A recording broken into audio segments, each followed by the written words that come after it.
There exists in the South Carolina Historical Society archives a sealed document dated March 1847, marked with a warning that still chills researchers who discover it. Contains testimony too disturbing for public record. May God forgive what men have done. Inside those yellowed pages lies the testimony of 8 plantation owners who suffered identical horrific injuries over a span of 11 years. Each man castrated with surgical precision, each attack occurring within 24 hours of a specific, unspeakable act. The perpetrator was never caught, never identified in official records, but whispered accounts among freed slaves after the Civil War spoke of a man they called Silas the Silent, a field hand who could not scream, whose vocal cords had been damaged beyond repair, and who exacted a revenge so methodical and terrifying that even his fellow enslaved people feared to speak his name aloud. What you are about to hear is the reconstruction of events that South Carolina authorities deliberately obscured, a pattern of violence so disturbing that it was easier to pretend it never happened than to confront what it revealed about the plantation system itself. Before we continue with the story of Silas and the 8 men who fell victim to his calculated fury, I need to ask you something.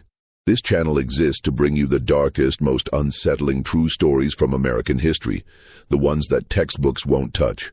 If you appreciate content that doesn't shy away from historical horror, hit that subscribe button right now. And I'm curious, where are you listening from? Drop a comment with your state or city. Now, let's descend into one of the most disturbing cases of revenge in American history. The sealed testimony wasn't opened by accident. It was the persistence of a graduate student in 2003 that brought these events back to light, and what she found would haunt her research for years to come. The South Carolina Low Country in 1836 was a landscape of contradictions, breathtaking natural beauty concealing systematic human suffering. The region's rice plantations generated extraordinary wealth for a small class of white landowners, built entirely on the forced labor of thousands of enslaved African Americans who toiled in mosquito-infested fields where malaria and dysentery killed as readily as overwork. Charleston, 40 miles to the east, presented a facade of genteel Southern culture. Grand balls, literary societies, churches with soaring steeples, while the surrounding countryside operated as an interconnected network of labor camps where human beings were bought, sold, bred, and worked to death with impunity. The low-country plantation belt stretched along the coastal plain, where the intersection of tidal rivers and rich soil created ideal conditions for rice cultivation. But rice agriculture was punishing work. Enslaved workers stood knee-deep in water for hours, vulnerable to snakes, alligators, and disease, their hands torn bloody from the sharp-edged rice stalks. The heat in summer was suffocating, the air thick with humidity and insects. Winter brought cold rains that soaked through thin clothing. The enslaved population on these plantations significantly outnumbered their enslavers, sometimes by ratios of 20 or 30 to 1, which created a permanent atmosphere of fear among white plantation owners. This fear manifested in brutal discipline, complex systems of surveillance, and punishments designed not just to control, but to terrorize. Into this world, in approximately 1815, a child was born who would be given the name Silas. His mother, according to fragmentary records, was named Patience, a woman who worked in the fields of the Rutledge plantation near Georgetown. His father's identity was never recorded, though plantation ledgers noted that Patience's child was mulatto, indicating a white father. This detail, seemingly minor, would prove significant. In the rigid caste system of plantation society, the children of enslaved mothers and white fathers occupied a peculiar position, legally enslaved through their mother's status, yet bearing the features of their oppressor fathers, which often marked them for special resentment or unwanted attention. Silas grew up in the quarters, the crowded wooden structures where enslaved families lived in conditions that barely qualified as shelter. The buildings leaked in rain, sweltered in summer, and provided little warmth in winter. Privacy was impossible. Families were separated on the whim of economic necessity, children sold away from parents, husbands from wives. The psychological toll of this instability was immeasurable.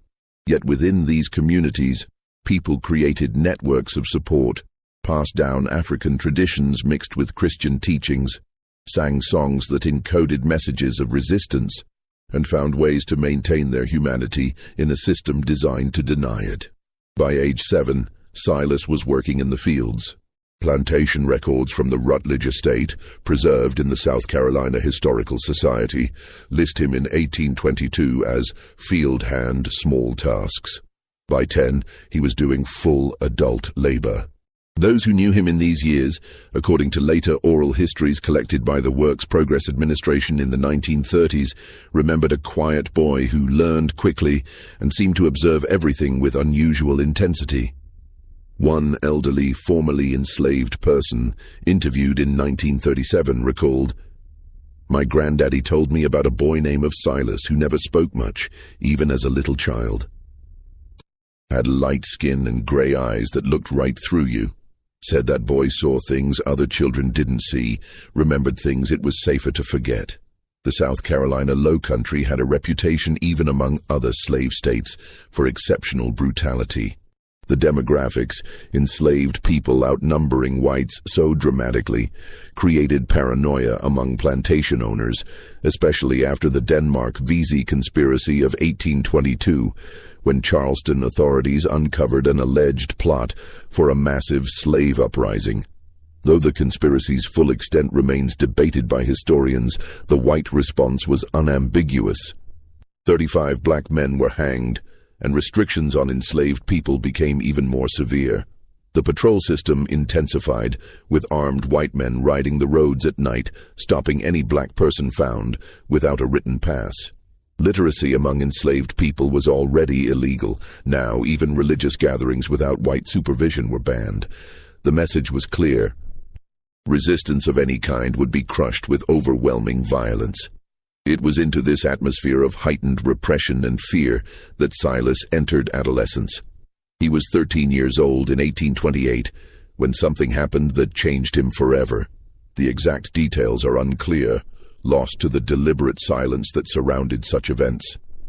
But plantation records from the Rutledge estate show that in October of that year, Silas was treated by a doctor for severe throat injuries. The medical notation is clinical and brief. Slave boy, approximately 13 years, damage to larynx and vocal cords, cause undetermined. Recommended observation.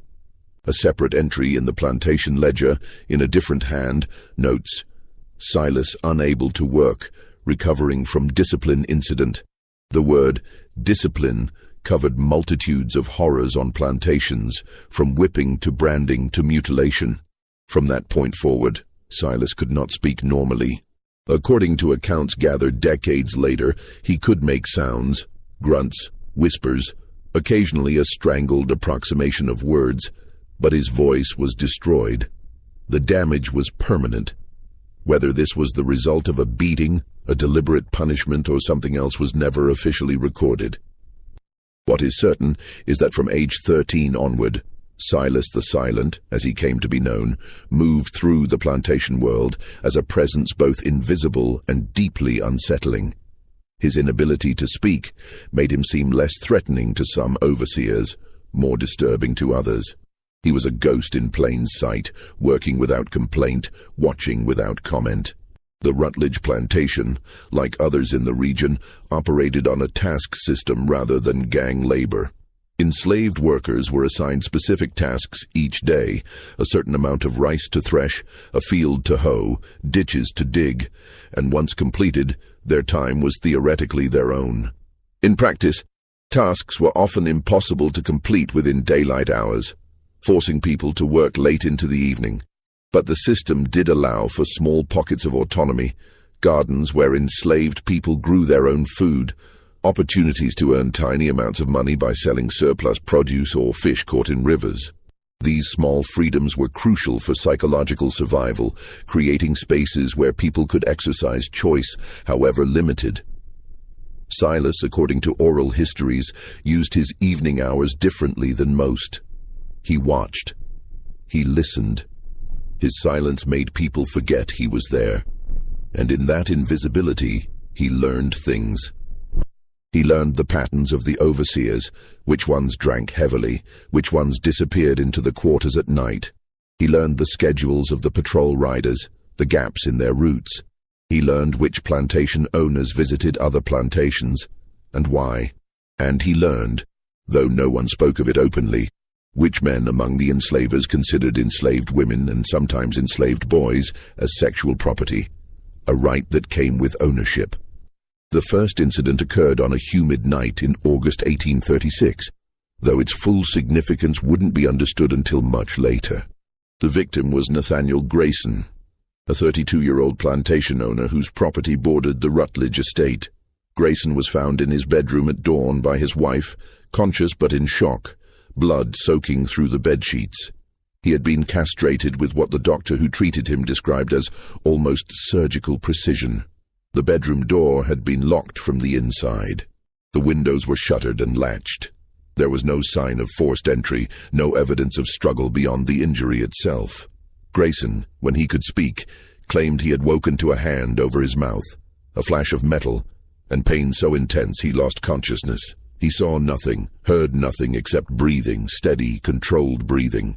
The local sheriff, Benjamin Carr, investigated with the assistance of the slave patrol. Every enslaved person on Grayson's plantation was interrogated. Several were whipped on suspicion, a common practice designed more to reassert control than to extract information. Nothing useful emerged. Grayson's wife insisted no enslaved person had been in the house that evening. The house servants, questioned separately, confirmed they had been locked in their quarters as usual at nightfall, a practice Grayson followed religiously. The investigation stalled within days, and while rumors spread among white society, theories of revenge, whispers of abolition conspiracies, no arrest was made. What the sheriff's report didn't include, because Grayson refused to speak of it, was what had happened the previous afternoon. A field hand from the neighboring Rutledge plantation, a young man named Silas, had been loaned to Grayson for the day to assist with repairs to a rice mill. Such temporary transfers were common, a system of mutual assistance among plantation owners. The work had taken until evening, and rather than send Silas back in darkness, Grayson had kept him overnight in a storage shed near the main house. Grayson had visited that shed around 10 o'clock that evening. He was there for approximately half an hour. When he emerged, adjusting his clothing, Silas emerged behind him, moving slowly, his face unreadable. Grayson told his overseer to return Silas to the Rutledge plantation at first light. That was the last coherent order he gave before the attack. No connection was made. Grayson himself never mentioned Silas's presence on the property. To do so would have required explaining why he'd visited the shed late at night, and such an admission would have raised questions Grayson had no intention of answering. In the honor culture of the Southern plantation elite, certain things were understood but never acknowledged. Sexual access to enslaved people was simultaneously a casual practice and an unmentionable reality. To speak of it openly was to violate social codes that maintained the fiction of white gentility. So Grayson suffered in silence, eventually telling people he had been attacked by an unknown intruder, possibly a runaway slave, who had mysteriously gained entry to his locked bedroom. Silas returned to the Rutledge plantation. He worked in the fields. He said nothing because he could say nothing. His face betrayed no emotion. Life continued. 18 months passed. Then, in February 1838, a second incident occurred. The victim this time was Thomas Wainwright, owner of a medium-sized plantation 12 miles south of the Rutledge property. Wainwright was 41 years old, married with 4 children, a respected member of his local church. He was found by his overseer in the plantation office, a small building separate from the main house, castrated in the same precise manner as Grayson. The door had been bolted from inside.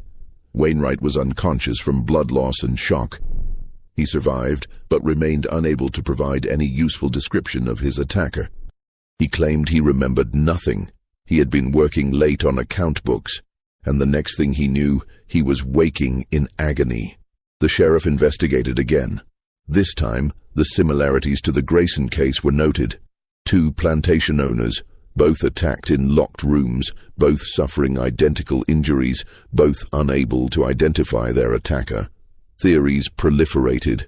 An organized slave rebellion, a campaign by abolitionists, a disturbed individual with a grudge against the planter class.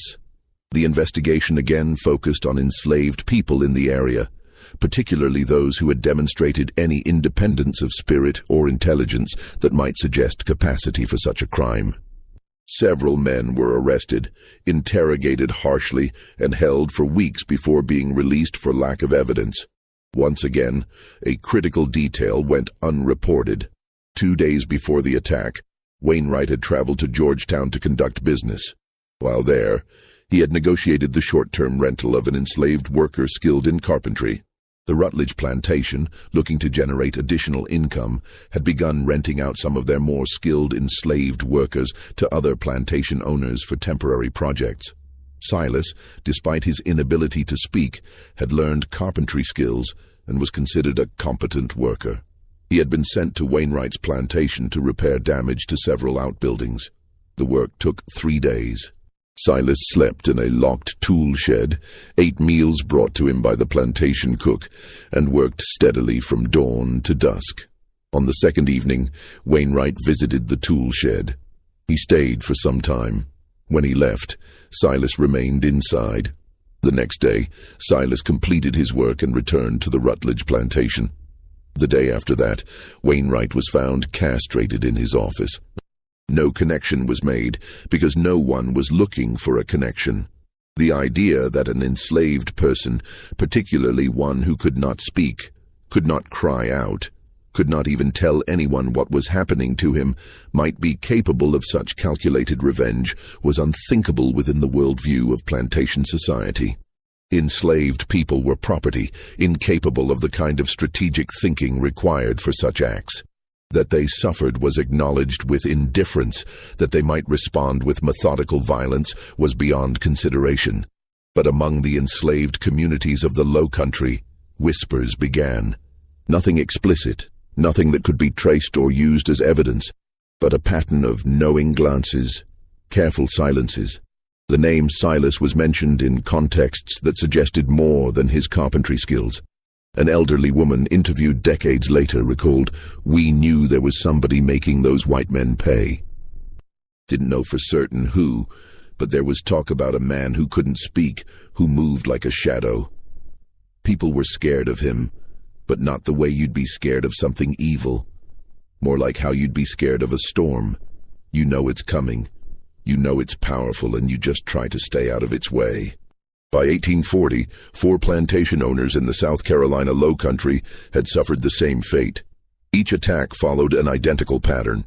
Locked rooms, no sign of forced entry, surgical precision, no useful description of the attacker. The victims, Grayson, Wainwright, and now Edmund Talbot and Henry Prescott, had little in common on the surface. They were different ages, owned plantations of different sizes, belonged to different social circles. The only thread connecting them was geography. All lived within a 20-mile radius. All were part of the interconnected economic network of rice plantations that defined the region. The attacks had created a climate of fear among the planter class. Locked doors no longer felt secure. The presence of enslaved people in and around homes, once taken for granted, now generated paranoia. Some plantation owners began sleeping with loaded pistols. Others installed additional locks, hired extra overseers, increased the brutality of their control measures in hopes of intimidating potential attackers. The slave patrols intensified their night rides, stopping and questioning any black person found on the roads after dark. But the attacks continued, unpredictable in timing but consistent in method.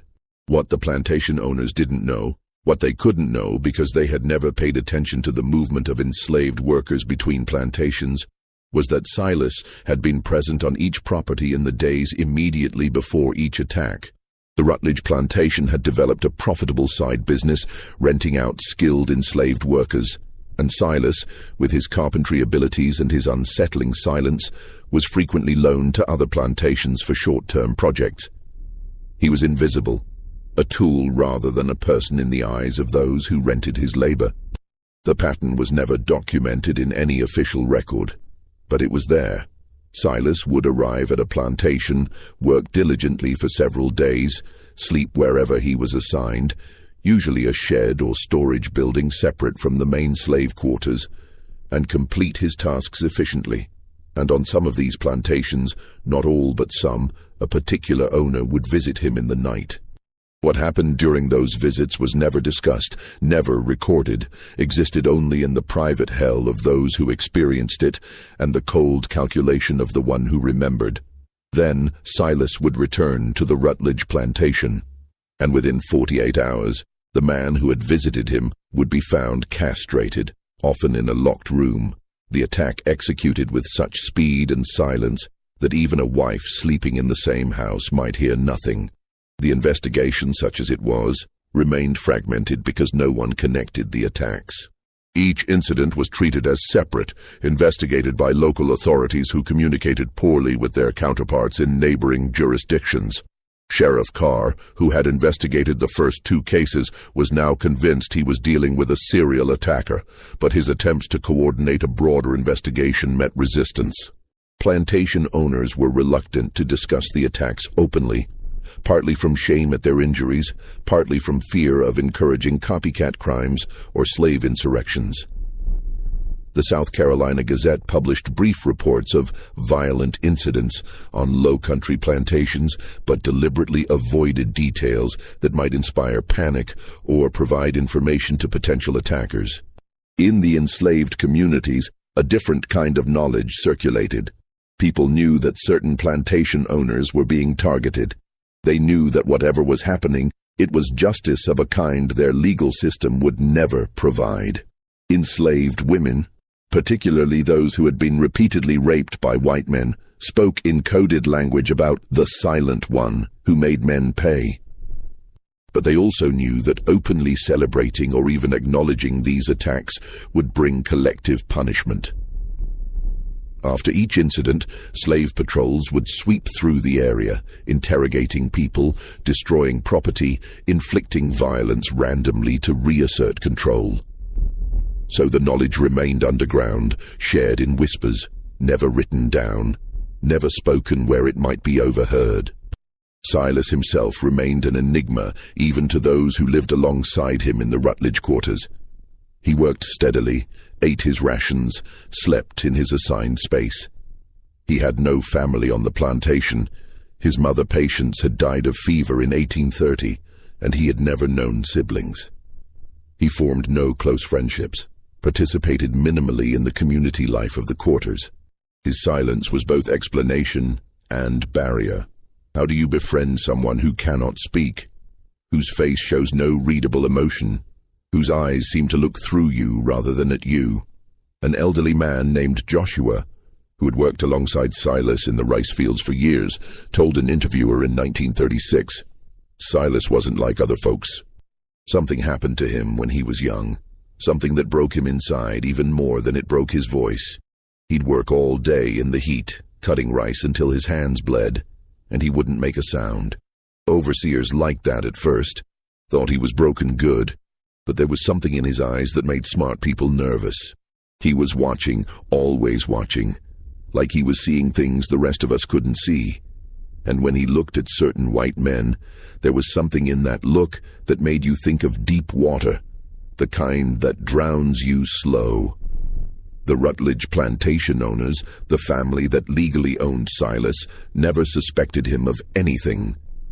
He was valuable property, a skilled worker who could be rented out for additional income, quiet and obedient. If anything, his inability to speak made him seem more trustworthy. He couldn't spread rumors, couldn't organize resistance, couldn't even cry out if something happened to him. He was, in their eyes, the ideal slave, productive, silent, and utterly controlled. But control was an illusion. Silas had learned, through years of observation and bitter experience, how plantation society functioned. He understood the rhythms of plantation life, the patterns of white movement and black restriction. He knew that enslaved people were expected to be in certain places at certain times. That deviation from routine invited suspicion and punishment. He knew that his silence, which made him vulnerable, also made him forgettable. Overseers would speak freely in his presence, discussing matters they would never mention around enslaved people they believed could gossip. White men would use him, and then dismiss him from their minds, confident that a mute slave posed no threat. They were catastrophically wrong. By 1842, the count had reached 6. 2 more plantation owners, Robert Finch and Charles Hammond, had joined the list of victims. The attacks were no longer isolated incidents that could be dismissed as random violence. The Charleston Mercury published an editorial calling for a coordinated investigation, suggesting that a disturbed individual or organization of malcontents was targeting the plantation class. Rewards were offered for information. The governor authorized additional militia resources to support local law enforcement, but the investigation continued to flounder because the victims, almost without exception, refused to provide certain information. None would discuss their activities in the hours immediately before the attacks. None would acknowledge the presence of particular enslaved workers on their properties. To do so would have required admitting to behaviors that, while common, were supposed to remain unspoken. The honor culture of the Southern elite valued reputation above almost all else. A man might rape enslaved women and boys with impunity, but to acknowledge such acts publicly was to lose standing in society. Better to suffer in silence than to admit the truth. This silence protected Silas more effectively than any deliberate plan. The pattern was there, waiting to be discovered, but no one with the authority to investigate was willing to look in the direction that would reveal it. And so the attacks continued, each one a precise, methodical act of revenge that left its victim alive but destroyed, capable of knowing what had been done to him, but powerless to name his attacker. Just when the investigation seemed hopelessly stalled, an unexpected witness emerged who would threaten to unravel everything. Her name was Dinah, a house servant on the Hammond plantation, and she had seen something the night Charles Hammond was attacked. Something she couldn't forget, no matter how much she wanted to. Dinah was 34 years old in 1842, a woman who had spent her entire life enslaved on various low-country plantations. She had been sold twice, once as a child when her original owner died, once as a young woman when a plantation went bankrupt. The Hammond plantation was her 3rd place of bondage. As a house servant, she occupied a complicated position in plantation hierarchy. House slaves generally had better food, better clothing, and less physically demanding work than field hands. But this proximity to white owners came with its own terrors. House servants saw and heard things, marital conflicts, financial troubles, private cruelties, that made them uniquely vulnerable. Knowledge was dangerous for enslaved people. Witnessing things you weren't supposed to see could get you sold, beaten, or killed. On the night of Charles Hammond's attack, Dinah had been sleeping in a small room off the kitchen, as was customary for the cook and primary house servant. Around 2 a.m, she woke to use the chamber pot and heard something, a sound so faint she almost convinced herself she'd imagined it. It was a footstep on the stairs leading to the 2nd floor where the family bedrooms were located. The staircase was old, and certain steps creaked predictably. Dinah knew those sounds intimately, had climbed those stairs countless times each day. What she heard was someone moving slowly, carefully testing each step to minimize noise. She should have stayed in her room. Every instinct of survival told her to remain silent, to see nothing, to know nothing. But curiosity, or perhaps some deeper intuition, drew her to the doorway. The house was dark, except for a single candle she lit, shielding its light with her hand. She moved to where she could see the staircase. A figure stood at the top, barely visible in the darkness. The silhouette was male, lean, moving with careful deliberation toward Hammond's bedroom. For a moment, Dinah's heart stopped, thinking she was witnessing a murder in progress. Then the figure turned slightly, and candlelight caught his face for just an instant. She recognized him. Silas, the carpenter from the Rutledge plantation, who had been working on the property for the past 3 days, repairing the gallery railings and several window frames. He had been locked in the tool shed each night, or so everyone assumed. Clearly, he had found a way out. As Dinah watched, frozen in her doorway, Silas reached Hammond's bedroom door. She expected it to be locked. Hammond locked his door every night, paranoid about the recent attacks on plantation owners. But the door opened silently. Silas slipped inside. The door closed. Dinah stood paralyzed with indecision. She should wake someone, should raise an alarm. But something stopped her. Perhaps it was the memory of Hammond's visits to the quarters. The way he selected women with the casual authority of someone choosing fruit at market. Perhaps it was the knowledge that whatever was about to happen, she wanted no part of it. Perhaps it was recognition that the silent man who had just entered that bedroom was enacting a kind of justice the legal system would never provide. She returned to her room. She lay awake, listening. The house remained quiet. No screams, no struggle, no sounds of violence, just silence, deep and complete. When Hammond's agonized moaning began just before dawn, Dinah was already in the kitchen, starting the fire, preparing breakfast. She was there when Hammond's wife began screaming, when the doctor was summoned, when chaos erupted through the household. And when the sheriff arrived to question everyone, Dinah said nothing about what she had seen, nothing about the figure on the stairs, nothing about Silas entering the locked bedroom.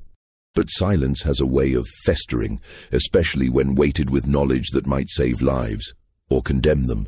Dinah carried what she knew through the remainder of 1842 and into 1843, watching Silas when he occasionally returned to the Hammond plantation for additional work, observing him with a mixture of fear and something close to awe. He never acknowledged her with anything more than the briefest glance, but she felt certain he knew that she had seen him. They existed in a state of mutual silence, each holding knowledge that could destroy the other. The 7th attack occurred in November 1843. The victim was Daniel Merrick, a particularly brutal plantation owner whose cruelty was notorious even by the standards of the region. Merrick owned a large plantation near the Waccamaw River, more than 40 slaves working rice fields that generated substantial profits. He was known for creative punishments, thumbscrews, the stocks, brutal whippings for minor infractions. He was also known for his appetites, which extended to both enslaved women and younger men. The enslaved community on his plantation lived in constant terror.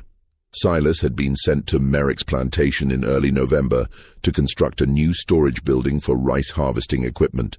The project required 10 days of work. Silas slept in a locked corn crib, took his meals away from the other enslaved people, and worked with mechanical efficiency. On the 3rd night of his stay, Merrick visited the corn crib. What happened during that visit was known only to 2 people. But 9 days later, when Silas had completed his work and returned to the Rutledge plantation, Merrick was found by his overseer in the plantation office, castrated with the now familiar precision. By this point, 7 plantation owners had been attacked. The pattern should have been obvious, but it remained hidden because the necessary information was fragmented across different plantations, different jurisdictions, different social circles that communicated poorly. The victims had formed an informal association, meeting occasionally to share information and theories, but their shame and reluctance to discuss certain details prevented them from seeing the pattern. They knew they were being targeted by someone with detailed knowledge of their homes and habits, but they couldn't or wouldn't acknowledge the common thread. That common thread was Silas, the silent carpenter who moved between plantations like a ghost, working diligently, observing carefully, remembering everything. He had developed his method over years, identified the locations where he was most vulnerable, determined the layout of plantation houses through casual observation during his work, note the patterns of patrols and overseer movements. Then, when the time came, he would escape from whatever shed or building where he was locked at night, Locks were simple devices, easily manipulated with the right tools, and as a carpenter, he had access to tools and make his way to the house of his target. Getting inside locked houses required patience and careful observation. During his days working on a property, Silas would note which windows had loose frames, which doors had inadequate locks, where keys were kept. He learned that many plantation houses, for all their grandeur, were poorly secured. Locks were meant to keep enslaved people out, but they were often old, poorly maintained, opened with skeleton keys that a skilled carpenter could replicate. Windows could be shimmed open from outside if you knew which ones had loose fittings. Once inside, Silas moved with the confidence of someone who had studied his terrain. He knew where floorboards creaked, which rooms were occupied, where servants slept, and he knew his targets would be alone. Or if with wives, those wives would be heavy sleepers, often aided by the laudanum that many wealthy women of the era used regularly. He would enter the bedroom silently, approach the sleeping man, and in one swift motion place a cloth soaked in chloroform, stolen from plantation medical supplies during his daytime work, over his victim's face. The man would struggle briefly, then lose consciousness. Silas would work quickly then, using surgical tools he had carefully acquired and hidden. The castration was performed with precision that suggested medical knowledge, though where Silas had learned such skills remained mysterious. Within minutes, he would be gone, slipping back out of the house the way he had entered, returning to his locked shed to wait out the remaining hours before dawn. The chloroform explained why victims remembered so little. The surgical precision explained why most survived.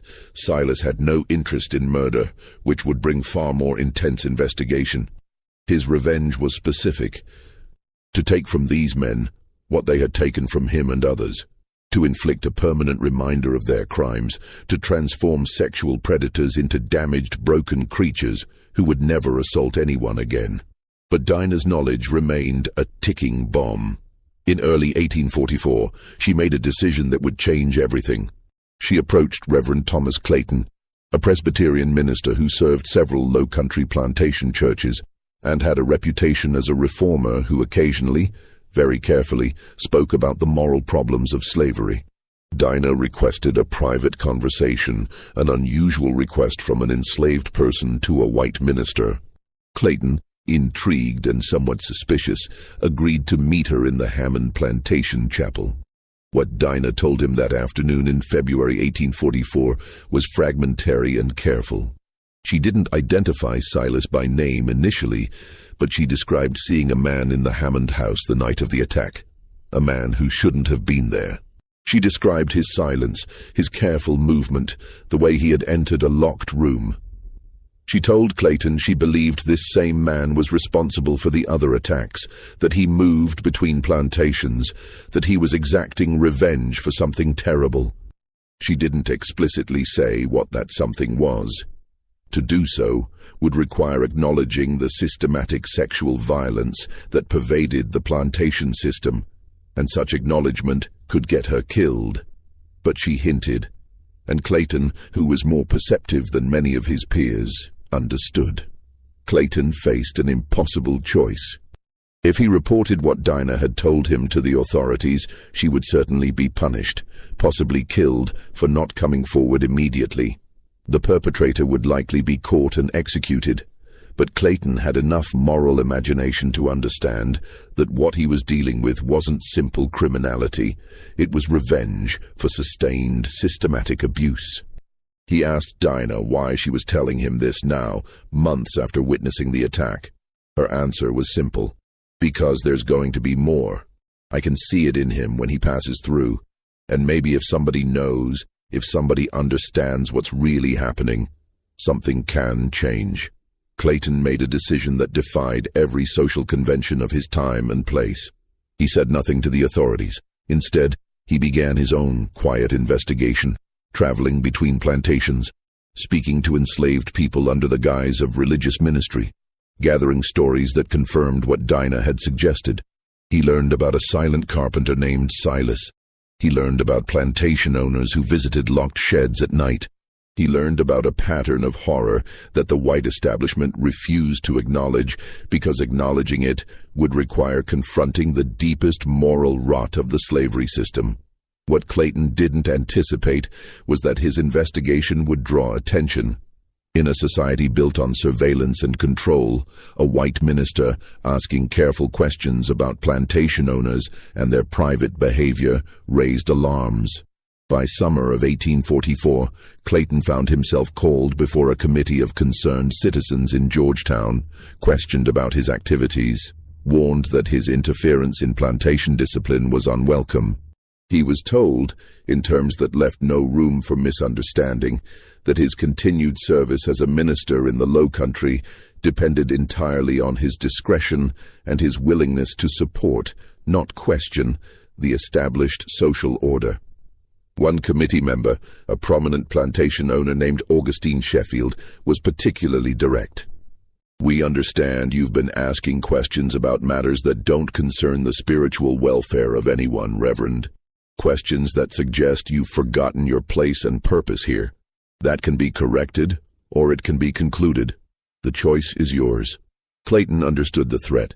He stopped his investigation, or appeared to, but he kept detailed private journals, documenting everything he had learned, writing in a personal shorthand that he believed would protect the information if his papers were ever seized.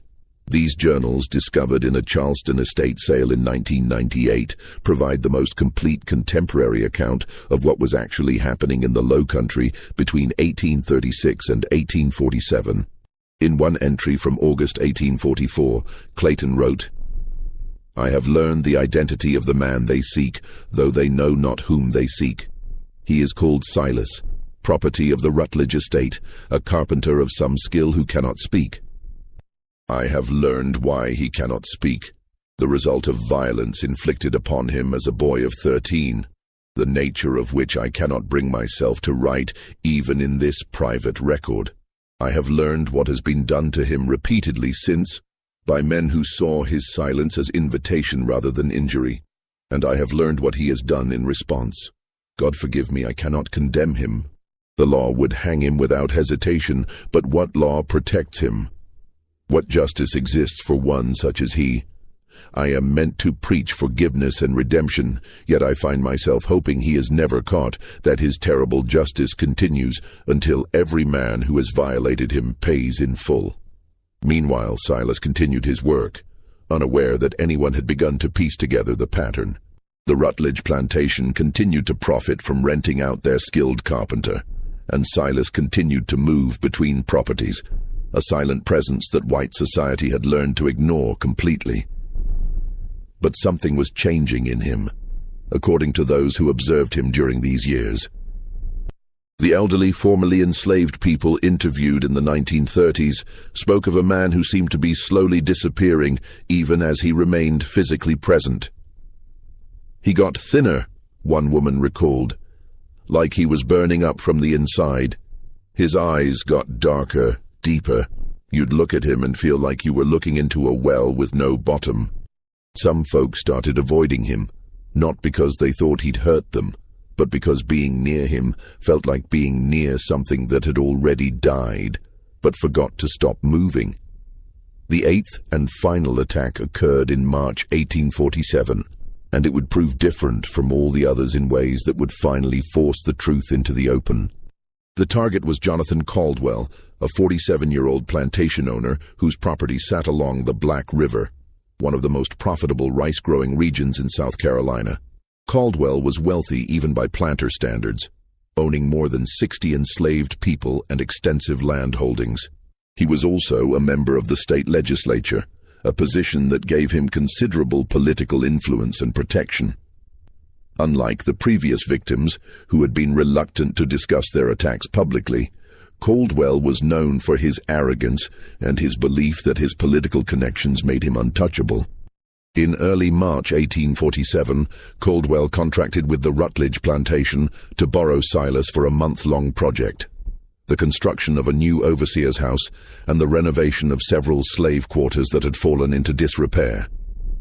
It was an ambitious project that would require Silas to work on the Caldwell plantation for an extended period, longer than any of his previous assignments.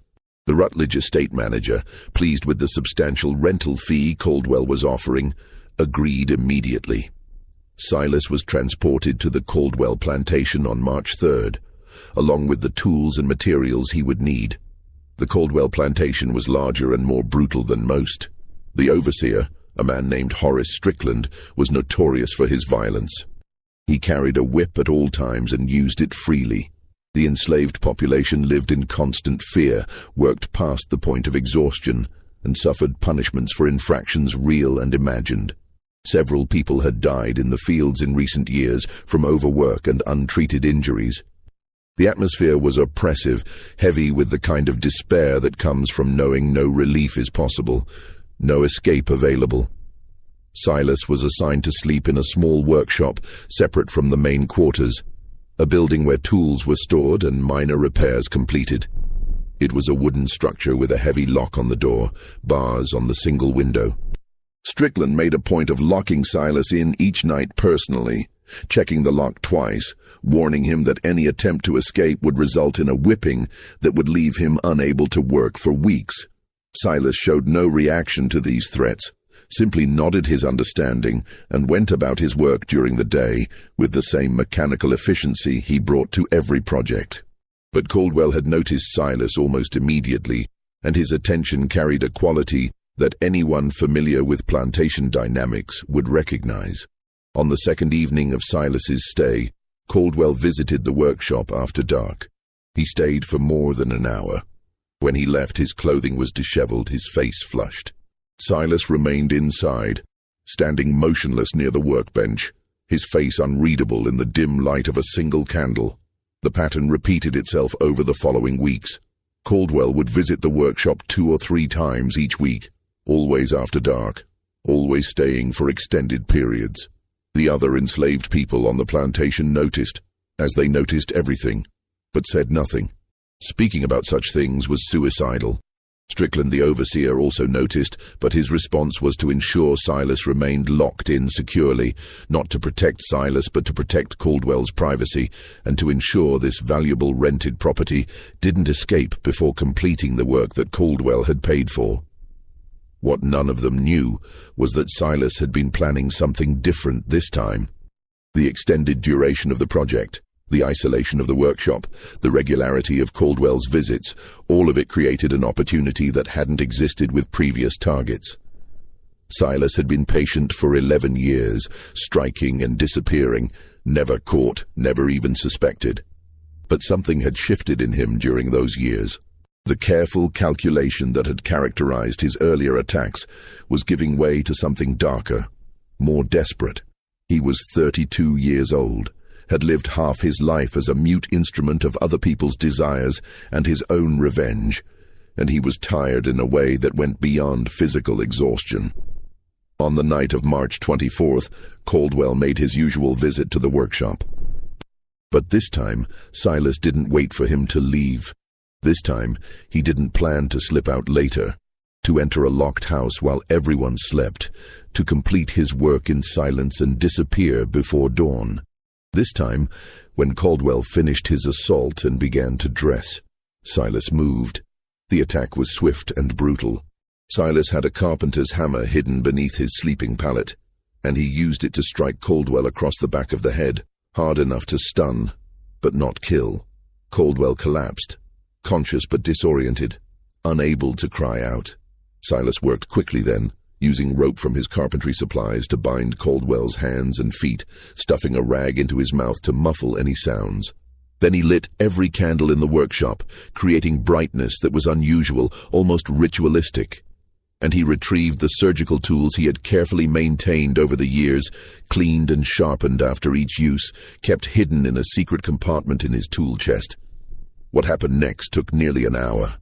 Unlike the previous attacks, which had been executed with swift precision while victims were unconscious, this time Silas worked slowly, methodically, while Caldwell was fully aware. The castration was performed in stages, with long pauses between each cut, during which Silas would simply stare at Caldwell's face, watching the terror and pain, making no sound himself but ensuring his victim understood exactly what was happening and why. It was torture, deliberate and calculated, a reversal of power so complete that Caldwell, for perhaps the first time in his privileged life, understood what it meant to be utterly helpless, to have your body violated while you were powerless to prevent it, to know that no one would come to help you because you were not considered fully human by those who held power over you. When Silas finally finished, he cleaned his tools carefully, put them away, and did something he had never done before. He unlocked the workshop door from the inside and walked out into the night, making no attempt to hide, no attempt to return to the locked building before dawn. He walked across the plantation yard, past the main house where lamps still burned in some windows, past the quarters where enslaved people lay awake, listening to sounds they couldn't quite identify. He walked to the edge of the plantation property, to the river that marked the boundary, and he stood there looking at the dark water as the first light of dawn began to gray the eastern sky. He was found there at sunrise by Strickland, the overseer, who had discovered Caldwell in the workshop screaming through his gag, barely conscious from blood loss and shock. Strickland had immediately organized a search, expecting to chase an escaped slave through the swamps. Instead, he found Silas standing calmly by the river, his hands still stained with blood, his face showing no emotion, no fear, no regret. When Strickland approached with 3 other white men, all armed, Silas made no attempt to run. He simply turned to look at them, and later Strickland would tell people that the look in Silas's eyes was the most terrifying thing he had ever seen. Not rage, not madness, but something emptier and colder, like looking into the eyes of a man who had already left his body behind. Just when you think you understand the full scope of this horror, remember that Caldwell was the 8th victim we know about. How many others might there have been? Attacks that went unreported, victims too ashamed to admit what had happened to them. If this story is giving you chills, share this video with someone who appreciates dark historical mysteries. Hit that like button to support content that doesn't shy away from the brutal truths of American history. And don't forget to subscribe. We have more stories like this one, tales that history tried to bury. Now, let's see what happened when the truth finally came out. They arrested Silas immediately, shackled him with irons on his wrists and ankles, locked him in a storage shed on the Caldwell plantation while they decided what to do. Caldwell was taken to Charleston for emergency medical treatment. He survived, like all the previous victims, but the injury was catastrophic and permanent. News of the attack spread rapidly through the Lowcountry, and for the first time, the authorities began to seriously investigate whether this might be connected to the previous incidents. Sheriff Carr, who had been investigating these attacks for more than a decade, traveled immediately to the Caldwell plantation. For the first time, he had an actual suspect in custody. The interrogation began the following day, March 26, 1847, in a small room in the Georgetown courthouse where Silas had been transferred under heavy guard. Present were Sheriff Carr, 2 deputies, the district attorney, and Reverend Clayton, who had been summoned at Carr's request because he was known to have the trust of enslaved people and might be able to get Silas to communicate despite his inability to speak. The interrogation transcript, part of the sealed documents later archived by the South Carolina Historical Society, makes for disturbing reading. Silas was brought in chains into the room, his hands shackled to a ring bolted into the floor. He sat without resistance, his face showing no expression, his damaged throat making occasional involuntary sounds, but no words. Sheriff Carr began with direct questions. Did you attack Jonathan Caldwell? Did you castrate him? Silas nodded slowly to both questions. No denial, no attempt to escape responsibility. Then Carr asked the question that mattered. Have you done this before? Are you responsible for the other attacks? Silas stared at him for a long moment, then nodded again. The men in the room exchanged glances. They had suspected, but confirmation was different. Carr pressed further. How many men have you attacked? Silas held up both hands, fingers spread. 8. Carr felt something cold settle in his stomach. Why? Why did you do this? It was Reverend Clayton who intervened then. He had brought paper and pencil, thinking Silas might be able to write. But when he offered them, Silas shook his head. He couldn't read or write. Literacy was illegal for enslaved people, and he had never been taught. So Clayton tried a different approach. He began asking yes or no questions, and Silas responded with nods or headshakes.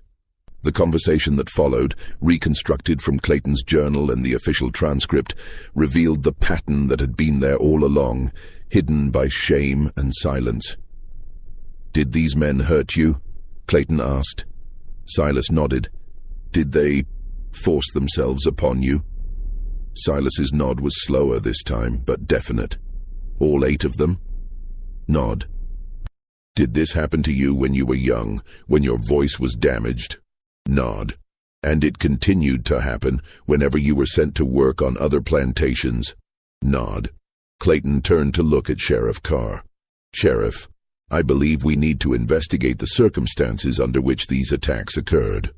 I believe this man has been subjected to systematic sexual violence for nearly 20 years, and what he did was retaliation."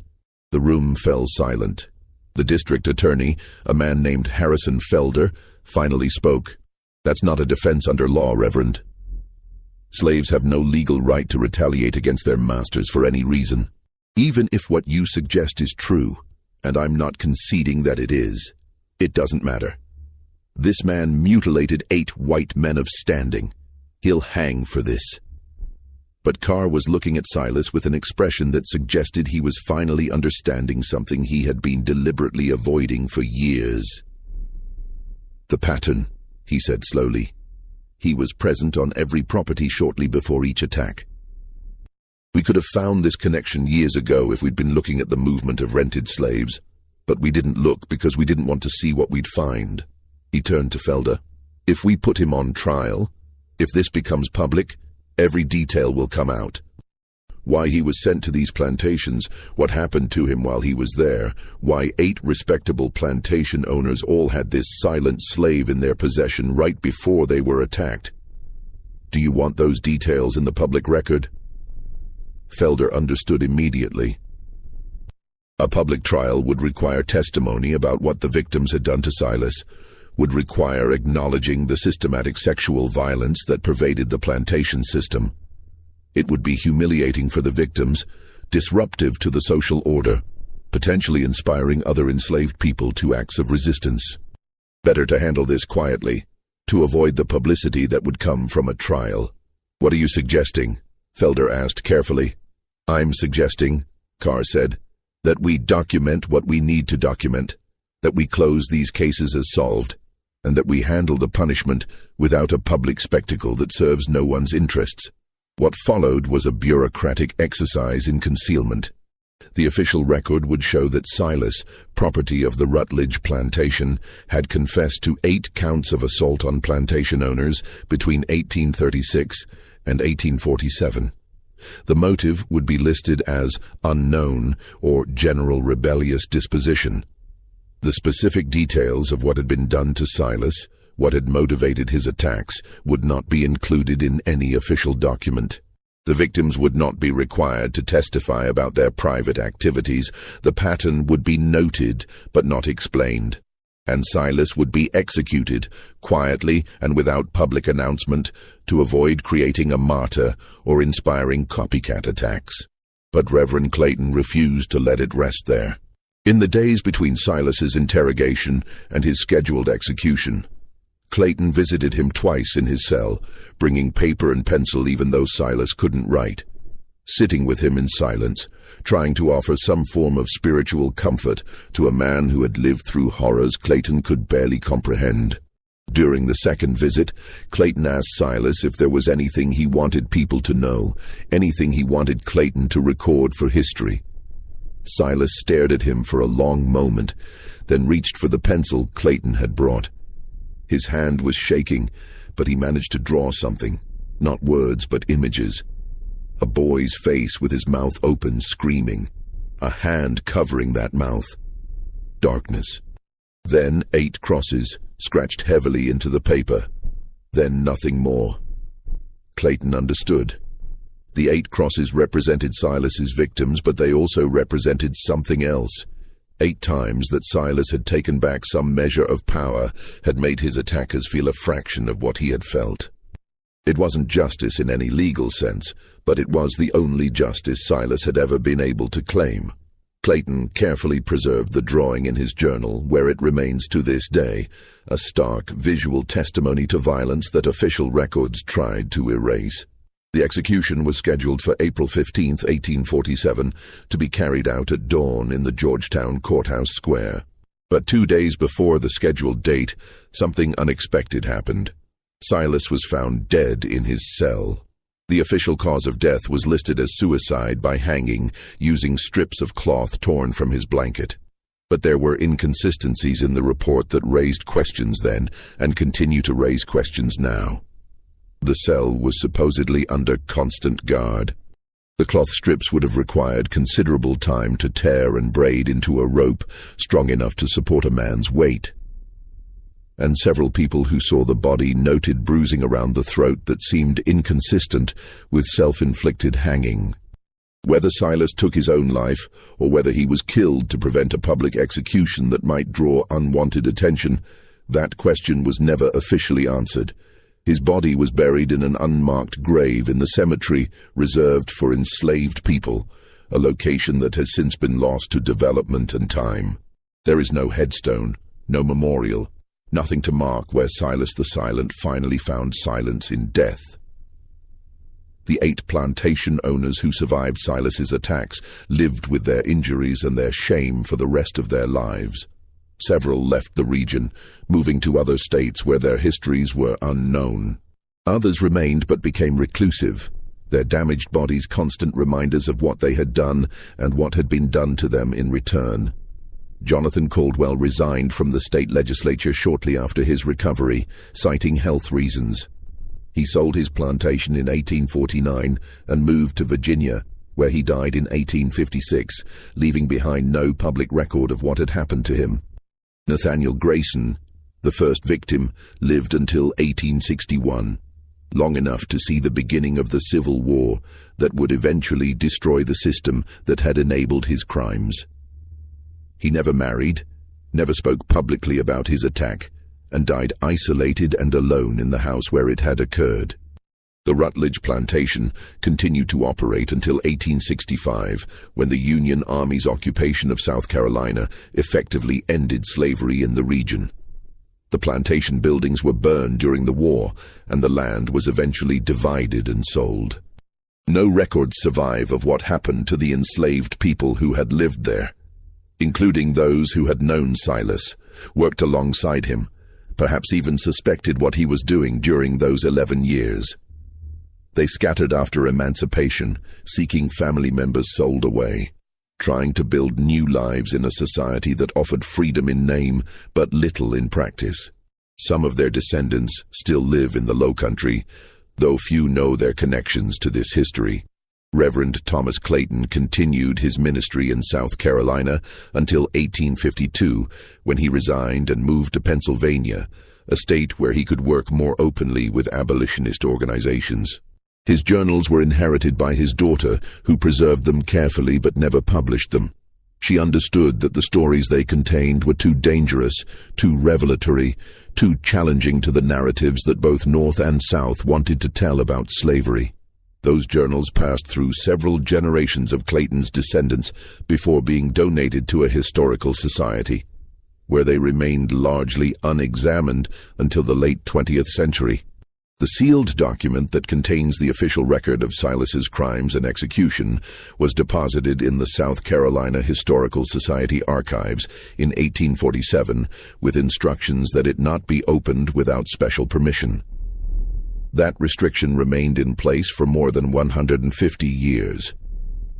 When a graduate student named Michelle Torres finally gained access to the document in 2003 as part of her dissertation research on plantation violence, she found not just the story of Silas, but dozens of other cases, documented instances of enslaved people resisting their treatment in ways that ranged from subtle sabotage to outright violence, all deliberately obscured in official records to avoid acknowledging that enslaved people had agency, intelligence, and the capacity for strategic resistance. Torres's dissertation, published in 2006, brought Silas's story back into public knowledge for the first time in over a century. The academic community's response was mixed. Some historians praised her work for illuminating a form of resistance that had been systematically erased from historical narratives. Others criticized her for potentially glorifying violence or for speculating about details that couldn't be definitively proven. But what no one could dispute was the central truth that her research had uncovered. Silas was not an isolated case. The sexual violence that he experienced, that drove him to his terrible revenge, was endemic to the slavery system. And resistance to that violence, while often hidden or disguised, was far more common than historical records suggested. Today, there is no memorial to Silas in South Carolina. No historical marker noting what happened in the Low Country between 1836 and 1847. The plantations where he worked have largely disappeared, replaced by suburban development or reclaimed by forest. The courthouse where he was interrogated still stands, but is now a museum that focuses on more palatable aspects of the region's history. Revolutionary War heroes, antebellum architecture, natural beauty. The darker stories, the ones that reveal the true human cost of slavery, remain largely untold in official historical narratives. But in certain communities, particularly among descendants of enslaved people in the Low Country, the story of Silas the Silent has been preserved through oral tradition. It's told as a ghost story sometimes, a tale of revenge from beyond the grave. Other times it's told as a cautionary tale about what happens when people are pushed beyond endurance, when systems of oppression become so brutal that resistance becomes inevitable no matter the cost. And occasionally, it's told as a story of justice. Imperfect, terrible, but justice nonetheless, enacted by someone who had no other recourse, no other way to make his suffering mean something. The question of whether Silas was a victim, a villain, or something more complex than either category allows, continues to generate debate among historians and ethicists. He killed no one, but he inflicted terrible injuries on 8 men. Those injuries were acts of revenge for sexual violence he suffered repeatedly over nearly 2 decades. Does that make him a hero? A criminal? A symptom of a system so morally bankrupt that it created the conditions for such desperate acts? The answer perhaps depends on whether you believe justice can exist outside the law, whether revenge can ever be righteous, whether a person who has been denied every form of legal protection and human dignity can be judged by the standards of a society that refused to acknowledge their humanity in the first place. What cannot be debated is the historical reality that Silas's story represents. He was one person, but his experience was shared by countless thousands who were never named, never remembered, whose resistance, whether through violence, flight, sabotage, or simple survival, has been systematically erased from the narratives we tell about American history. Every plantation had its secrets, its hidden violence, its buried stories. Silas is unusual only in that his story eventually came to light, preserved in sealed documents and private journals by people who recognized that the truth, however terrible, deserved to be remembered. So what do you think of this story? Was Silas justified in what he did? Could there have been any other form of justice available to him? Leave your comment below and let me know your thoughts. These historical conversations matter because they force us to confront uncomfortable truths about our past.